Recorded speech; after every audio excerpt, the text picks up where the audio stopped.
امرالله صالح په جنیوا کنفرانس کې د ولسی جرګې په مفسدو او زورواکو وکیلانو سخت گزارونه وکړل. دا چې څه ویلي ولسی جرګې نن د صالح د خبرو په خبرګون کې د نومان وزیرانو سره څه وکړل په دغه ویډیو کې وګورئ او مینا ټي وي چینل هم سبسکرایب کړئ. د ولسمشر غنی لومړي مرستیال امرالله صالح د جنیوا کنفرانس حاشیوي غونډې ته وویل د ولسی جرګې یو شمېر غړي په پراخ فساد کې ښکیل دي او لا هم دغه وکیلان عدلي او قضایي ارګانونو ته نه دي پیژندل شوي. ښاغلي صالح دغه راز وویل د ولسی جرګې غړي د ملي بودیجې په جوړولو کې لاسوهنه کوي او د خپلو بېځایه غوښتنو لپاره ان د کابینې غړي له دندو څخه په ګوښه کولو ګواښي. موږ ډېری شمېر رئیسان، وزیران، جنرالان او ان سیاستوالان محاکمه کړي، خو تر اوسه د ولسی جرګې غړو سره دا کار نه دی شوی. دا کار د دوی د مافیت په معنا ده. له دوی باید پارلماني مسؤلیت واخیستل شي.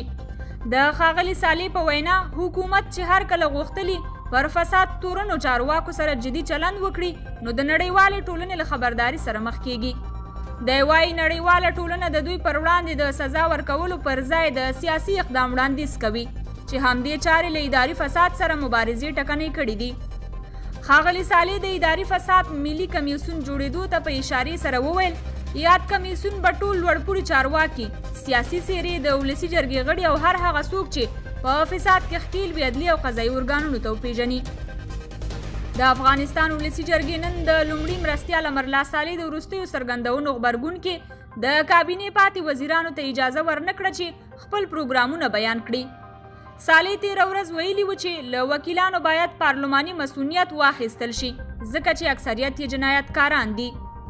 ښاغلي صالح له نړیوالو ټولنو وغوښتل چې د اداري فساد سره د مبارزې په موخه د خپلې مرستې له افغانستان سره روانې وساتي څو له اداري فساد سره په افغانستان کې جدي مبارزه وشي او اوسنی وضعیت لا پسې ښه شي. په کلني ډول د 3 میلیارد او 800 میلیونو ډالرو مرستو جاري ساتل چې ورسره به د افغانستان اقتصادي وده به 3.5 سلنې ته لوړه شي.